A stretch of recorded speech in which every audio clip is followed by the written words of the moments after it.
जय परमेश्वर देवता लोगों। पेज नंबर 176 से जनहित में जारी साध अनुपदास महाराज लिखी किताब जगत हितकारिणी। यह जगत हितकारिणी जिसको श्री अनुपदास प्रिंटिंग प्रेस जावनी एरमपुरा में साफ के प्रसिद्ध किया। तारीख 17 अप्रैल सन 1909 12/7/1965। परमात्मा ने जय परमेश्वर। हजार हजार शुक्र वो ज्योति स्वरूप निरंजन निराकार का है कि जिसने जमीन व आसमान को बनाया और तमाम सृष्टि को पैदा किया, परंतु उसकी कारीगरी का भेद किसी पर जाहिर नहीं हुआ कि क्या भेद है। फिर मेरी जबान से ईश्वर परमात्मा की तारीफ अदा नहीं हो सकती और दूसरा मजमून बतर समुद्र है। सो कलम से लिखा जाता कि जो जो करतब मैंने इन सौदागर महाजनान के देखे वो अजब तरह के नजर आए, जिससे मुझ गरीब साध अनुपदास को तमाम जान के हिंदू मुसलमान और साध संत और पंडित फकीर और मुल्कों के राजा महाराजा और सातों आठों और सब विलायतों के बादशाह दिगर अंग्रेज वगैरह की खिदमत में हाथ जोड़कर अर्ज करना लाजिम है। दोस्तों, हिंदू मुसलमान अंग्रेज भाइयों और सातों आठों विलायतों के राजा बादशाहों को हाथ जोड़कर अनुपदास जी महाराज अर्ज कर रहे, फरियाद कर रहे और अपील कर रहे कि ये जो आज बुरा वक्त चल रहा है, बुरा दौर चल रहा है, उसका सॉल्यूशन क्या है और वो बुरा क्यों हो रहा है और उसका भला कैसे होगा, उसका पूरा विस्तार से अनुपदास जी महाराज पूरे विश्व को समझा रही है। लेकिन पूरे विश्व की हिंदुस्तान के सौदागर बनिए बेईमान लंका के ढेरों ने ऐसी बुद्धि भ्रष्ट कर दी है कि वो बात समझ में नहीं आती है, क्योंकि बुरा ही बुरा सोचता है। दुनिया धर्म तो करती है, लेकिन पाप है कि पुण्य है। पाप कर दिया उसको ही धर्म समझती है भाइयों।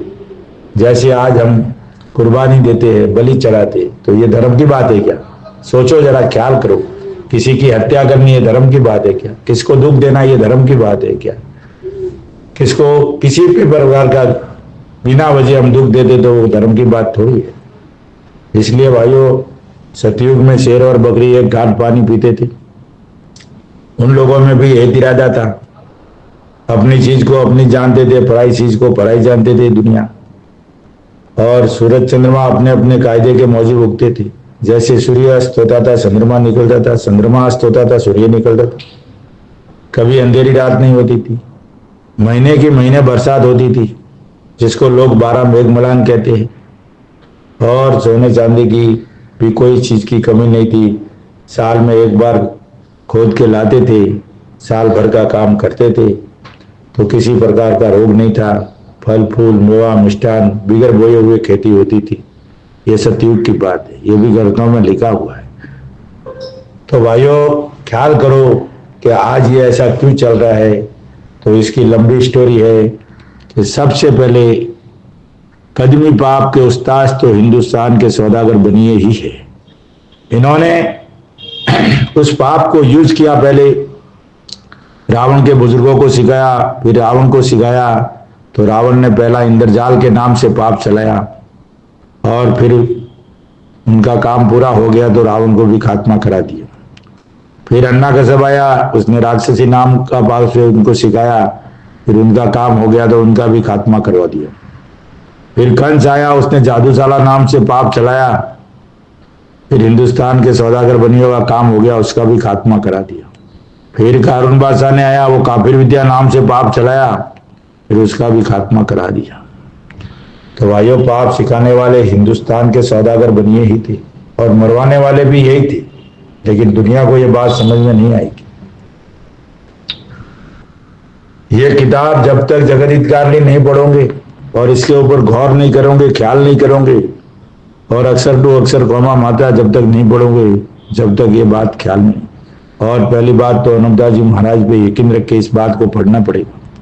तो भाइयों, ये किताब हर चीज का सबूत है, हर बुराई का ये किताब सबूत है। जो दुनिया में कुदरत के विरुद्ध में जो घटना घटती है, उसका हर चीज का सबूत आपको इसमें मिलेगा। बरसते इसको एक बार पढ़ना चाहिए। और जब तक आप इस किताब को नहीं पढ़ोगे तब तक कुछ भी मालूम नहीं पड़ेगा। मालिक कौन है और मालिक कैसे भला करता है और सच्ची रचेता कैसे दुनिया को संचालन कर, दुनिया के लिए क्या बंदोबस्त करके रखा था। लेकिन शर्त एक है कि इसको पढ़ना पड़ेगा। दोस्तों, मालिक ऐसा दयालु है कि वो किसी को बुरा करने के लिए सृष्टि नहीं बनाई थी, किसी के मार काट के लिए सृष्टि नहीं बनाई थी। एक बगीचा बनाया था जो फूलों से सजा हुआ रहता है, तो उसमें सब अपनी अपनी उम्र पाके जब फूलों की उम्र पूरी हो जाएगी तो ऑटोमेटिक पक के गिर जाएगा। तो उस बगीचे में कोई किसी प्रकार का रंज नहीं था, कोई किसी प्रकार का दुख नहीं था। महीने के महीने बरसात होती थी, पानी पीते थे और फलते फूलते थे और अमर रहने का मतलब यह है कि भाइयों, पूरी उम्र पाके मरना। कच्ची उम्र में मरना तो अमर नहीं बोला जाता है।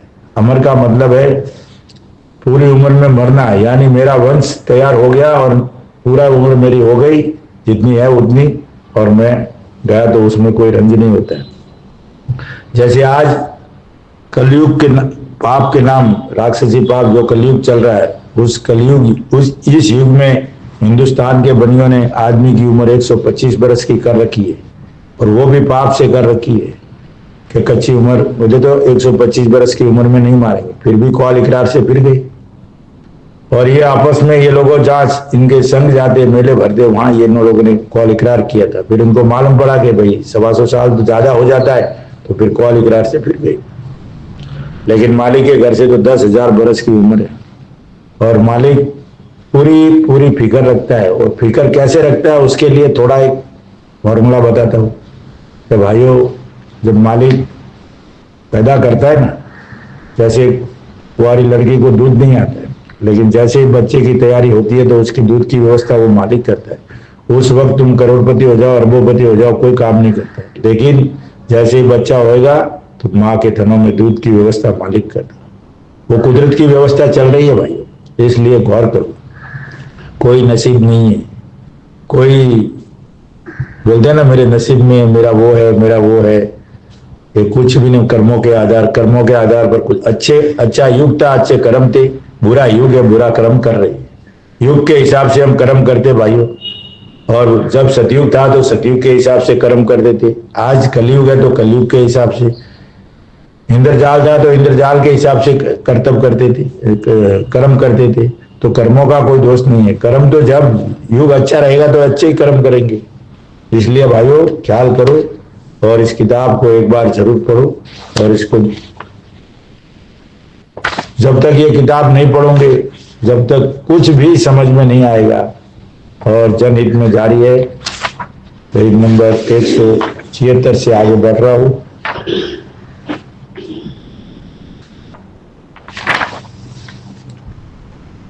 बंदोबस्त नहीं करोगे तो हमारा राक्षसी पाप अच्छी तरह से चलता रहेगा, और जो खबर भी होगी तो उन लोगों का ही नाम होगा, और उन्हीं के बच्चे रावण, हन्ना कुंज वगैरह की तरह से मारे जाएंगे। इस वजह से पाप कराना थोड़ा सा दूसरे मुल्कों के लोगों को भी सिखा देते हैं और कुछ का कुछ सुझा देते हैं। परंतु ये सौदागर बच्चे आप अलहदा के अलहदा रह जाएंगे और अपने राक्षसी पाप की खबर नहीं पड़ने देंगे, क्योंकि असली पाप को अपने कब्जे में रखते हैं, सो वो किसी को नहीं बताते हैं और ना सिखाते। लेकिन सौदागर बच्चों के जाल की खबर मुझको तो इस तरह से पड़ी है कि इन सौदागर बच्चों ने मुझको अपने राक्षसी पाप से दुखी किया है। इससे मेरी तमाम जान के बच्चों को आराम हासिल होने के लिए सातों आठों विलायतों के लोगों से हाथ जोड़ के अर्ज है कि जो किताबें हिंदू मुसलमानों के घरों में है और उनमें ये हालात लिखी हुई है कि आदमी को मार के आदमी खावेगा, वो किताबें इन बनियों के घर की है।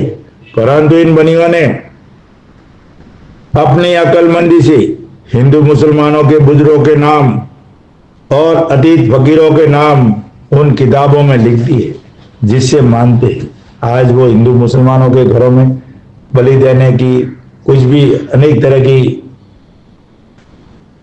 बुरे हालात होने की जो भी किताबें लिखी हुई हमारे घरों में है, वो सब हिंदुस्तान के सौदागर बनियों ने बना के बनाई है। और हमारी असली किताबें जो थी, वेद पुराण जो भी, वो सब हिंदुस्तान के बनियों ने गायब कर दिए भाइयों। तो इसके ऊपर गौर करो।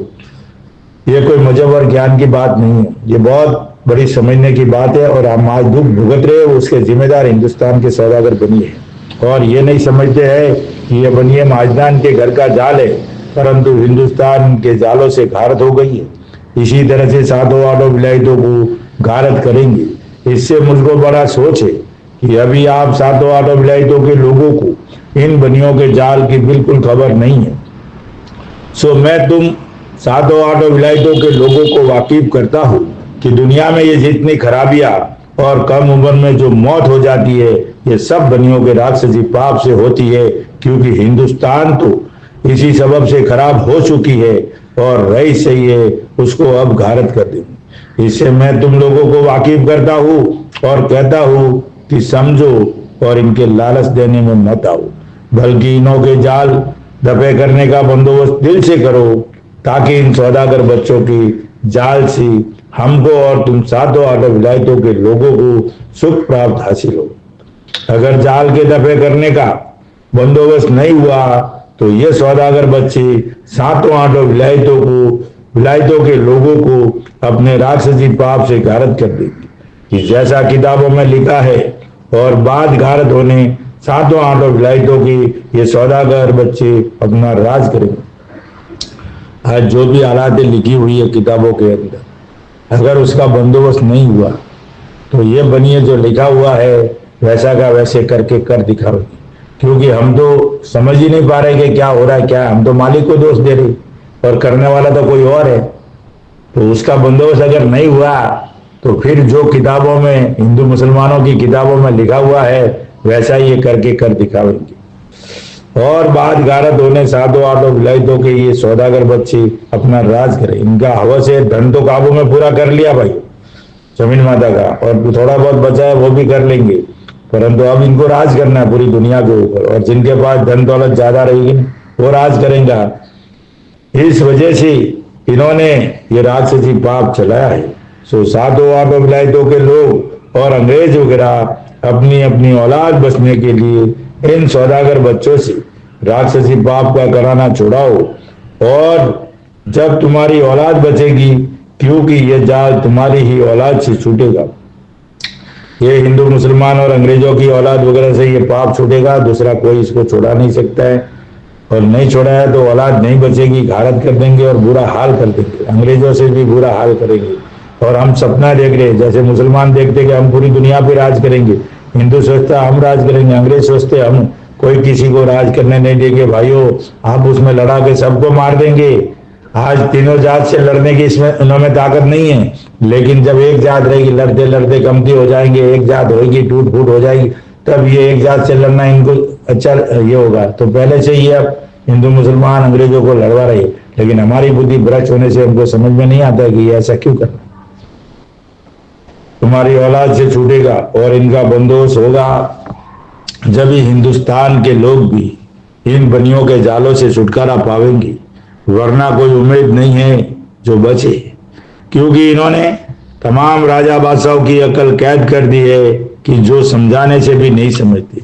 अनूपदास जी महाराज राजा बादशाहों के पास जा जाके समझा रही है, फिर भी कोई नहीं समझता। तो आज हम लोग कैसे समझा सकेंगे?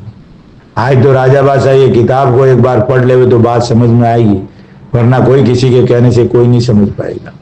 इसके लिए भाइयों, राजा बादशाहों की बुद्धि ऐसी कैद कर दी तो प्रजा की तो क्या हालत होगी, रैयत की क्या हालत होगी। पूरे सब लोगों को बुद्धि कैद कर दी। ये तो कोई उसमें से छूट के आ गया, दूल्हे भटका और किताब को पकड़ लिया और उसको चाहना लग गई तो ये काम करता भाई। तो जरा गहराई से समझो, सब कैद कर दिए कि जो समझाने से भी नहीं समझते हैं और जो कि सातों आठों विलायतों के लोगों की अकल खराब कर दी है, जिसकी वजह यह है कि ये सौदागर बच्चे 4 कूट में और 14 भान में अपना राज किया चाहते। 4 कूट 14 भान का मतलब है चारों दिशा जमीन माता की, चारों कूट यानी हाथ पांव, और 14 भान यानी 14 द्वार है जमीन माता की। और जो जमीन माता के 14 द्वार देख लेता है वो फतेह कर लेता है।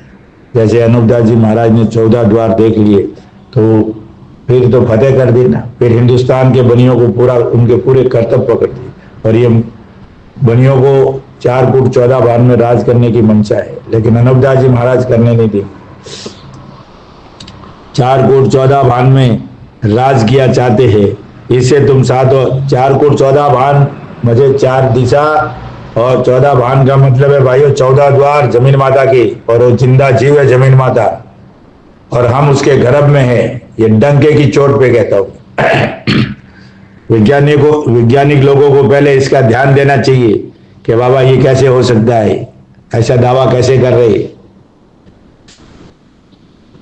14 भान में अपना राज किया चाहते हैं, इससे तुम 7 आठों विलायतों के लोगों की अक्ल भी कैद कर दी है कि जो चांदी सोने की खानों की तलाश नहीं करते।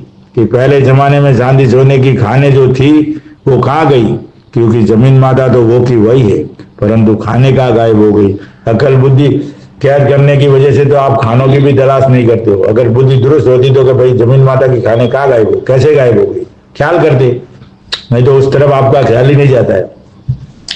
परंतु तलाश तो करे, सो तलाश तो कोई भी साहब किसी मुल्क के नहीं करते, और ना ख्याल करते हैं कि वो खाने क्यों और किस वजह से आलोप हो गई।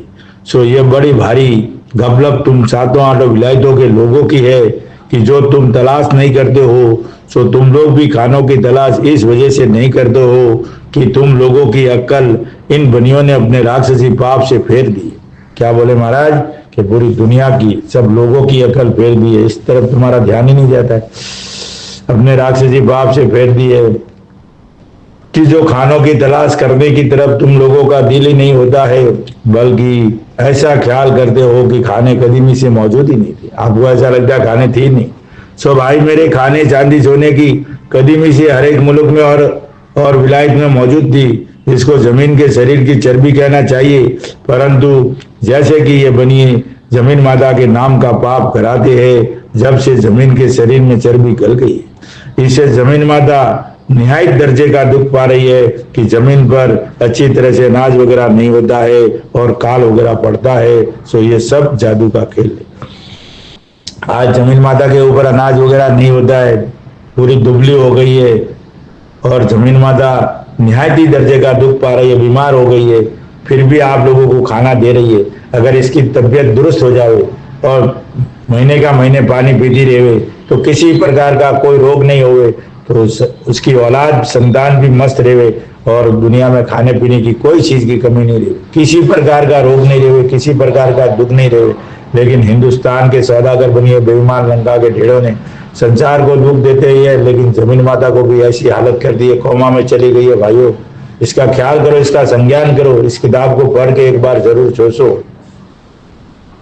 ऐसी हालत निहायती दर्जे का दुख पा रही है कि जमीन पर अच्छी तरह से अनाज वगैरह नहीं होता है और काल वगैरह पड़ता है। सो यह सब जादू का खेल है। और जो बरसात अच्छी तरह से होवे तो जमीन को शरद गर्मी की बीमारी कर देते हैं, कि जिसकी वजह से जमीन को बदहजमी का रोग होकर दिन दिन जमीन माता ना ताकत हो जाती है।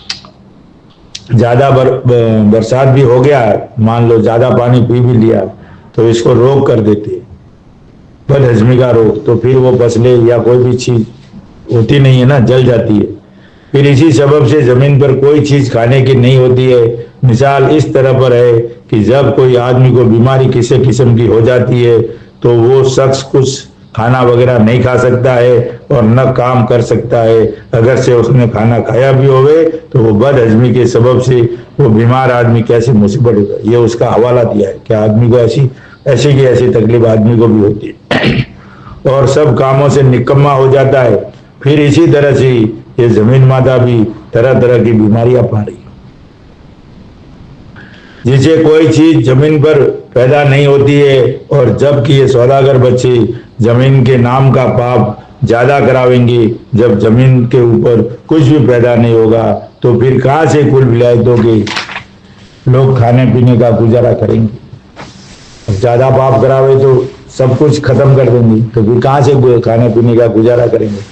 और ये लोग तो 7-7 पीढ़ियों का अनाज धान सब भर के रखते, और सब खेल जादू का है, इनके पास तो सब कुछ कला है ना, इनके कर्तव्य तो खतरनाक है, ये तो कुछ भी कर सकते हैं दुनिया के ऊपर। इसके लिए भाइयों इस पाप का खात्मा जल्दी से जल्दी कराओ।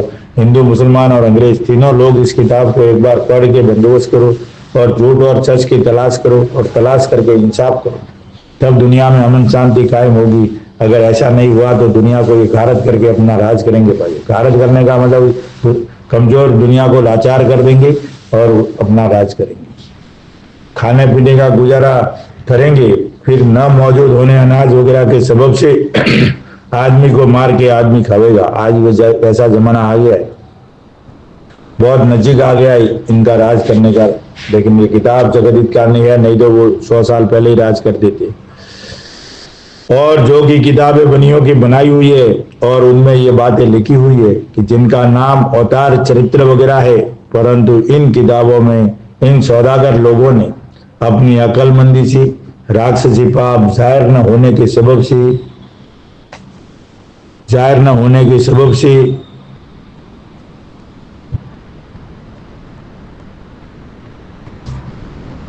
अगले सभी लोगों का नाम रावण वगैरह की तरह से लिख दिए है। और रावण वगैरह की तरह से ही ये बनिए चल कर रहे हैं कि जैसे रावण ने राक्षसी वेद की किताबें अपना जाल फैलाने की गरज से ऋषियों को पकड़ा दी थी, और नाम भी किताबों में ऋषियों के बुजुर्गों के लिख दिए थे। फिर उसी तरह से इन सौदागर बच्चों ने भी अपना जाल फैलाने के गरज से और आप तरकीब पाकी राज करने के लिए राक्षसी वेद की किताबें और टिप्पणा वगैरह ब्राह्मणों को और राजा बादशाहों को और तमाम जहान के लोगों को बाद मरने राजा बल के, यानी बल राजा के बाद से बाद मरने राजा बल की किताबों में बुजुर्गों के नाम लिखकर रावण की तरह से दे दिए। भाइयों, बलराजा के जमाने तक तो सतयुग रहा, बलराजा के जमाने तक पाप नहीं चला। रावण के बुजुर्गों ने पाप सीखा था, लेकिन उस जमाने में पाप किसी ने चलाया नहीं। पहला पाप राक्षसी पाप को, काफिर विद्या को, जादूशाला को, इंद्रजाल को, यानी जो भी कर्तव्य कुदरत के विरुद्ध में जो भी पहला पाप चलाया वो रावण ने चलाया। संसार के लोगों के नाम से, 9 ग्रह के नाम से, यानी किसी भी प्रकार चलाया उसने। तो पहला पाप बलराजा के बाद, बलराजा को मरने के बाद रावण ने अपना राक्षसी पाप चलाया। तब से आज दिन तक बीच में मिटा थोड़ा बहुत, हिंदुस्तान के राज में एक बार मिटा था, इन बनियों को पकड़ा था, लेकिन वो बादशाह मरने के बाद में, जिस बादशाह ने पाप छोड़ाया था वो मरने के बाद में 1-2 पीढ़ी के बाद वापस हिंदुस्तान के बनियों ने पाप चला दिया। जब पकड़ा था तो ये गाय और सुअर की कसमें खा के बच गए थे कि हम जिएंगे जब तक तुम्हारी रैयत बनकर रहेंगे, और बादशाह से कसम धर्म खा के भी बाज नहीं रही। और इनके मंदिर पूरे जितने भी जैन धर्म के मंदिर थे पूरे बादशाह ने तोड़वा दिया और पुतलियों के नाक और कान काट दिए थे। इतिहास कुछ दूसरा है लोगों, और आज दुनिया को दूसरा बता रहे। इनके जो मंदिर, जो जैन धर्म के जो मंदिर गिरवाए थे उसकी तलाश करनी चाहिए, इतिहासों से उसका पता चलेगा कि क्यों गिरवाई थी। और ये झगड़ा लगा दिया हिंदू मुसलमान का। हिंदू मुसलमान का वो झगड़ा नहीं था, वो झगड़ा था इनका राक्षसी पाप पकड़ा था जब बादशाह ने इनको सजा दी थी। और ये गाय और सुअर की कसम खा के बच गए थे। और फिर बादशाह गुजरने के बाद फिर हिंदुओं की बुद्धि भ्रष्ट करके, हिंदुओं के मंदिर यानी बादशाह की बुद्धि भ्रष्ट करके हिंदुओं के मंदिर तोड़वाए और बड़ा विरोध करवा दिया। जब से ये काम चल रहा है, सबसे पहले मक्का वालों को लाए और लाने वाले हिंदुस्तान के सौदागर बनिए थे, फिर अंग्रेजों को लाए और राज कराया और मदद भी दी। नाम लिखकर रावण की तरह से दे दी है, जिसे तमाम जान के लोग उन किताबों को अपनी जान की अपने काम में ला रहे, लेकिन ये नहीं समझते हैं कि ये किताबें सौदागरान की है।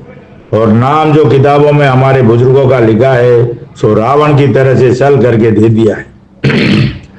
परंतु ये किताबें इस गरज से पकड़ा दी है कि हमारा जाल प्रकट नहीं होगा, क्योंकि ये सौदागर लोग संसार के गारत करने के सबब से राक्षसी पाप कर रही है। और जो भी किताब अवतार चरित्र वगैरह की है उसमें लिखा हुआ है कि अब ऐसा जमाना तंग दिन दिन आवेगा कि जो मैं बार बार नहीं लिख सकता हूँ, क्योंकि उन किताबों के देखने से और पढ़ने से ऐसा रंज होता है कि उस जमाने को देखने के लिए जहर खा लो।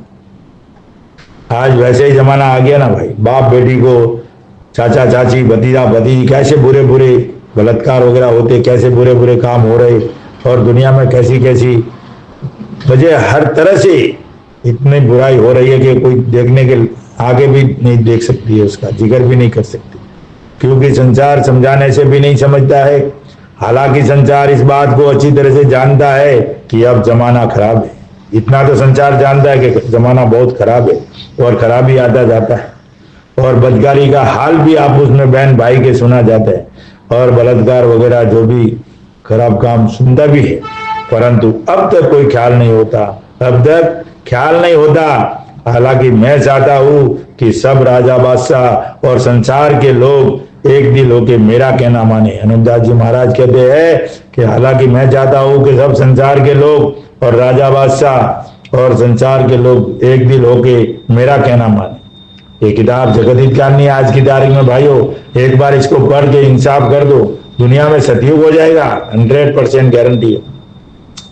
कहना माने और हर तरह की मदद से इस बारे में कोशिश करे तो फौरन ये राक्षसी पाप इन सौदागरान का छूट जाओ, तो फिर कोई कम उम्र में न मरने पावे कि जैसा सौदागर लोगों के जादू से हो रहा है, कि जिसको संसार के लोग अच्छी तरह से जानते हैं और फिर भी तकलीफ उठाते हैं, और फिर इन किताबों की लिखी हुई बातों को परमेश्वर की कुदरत बयान करते हैं।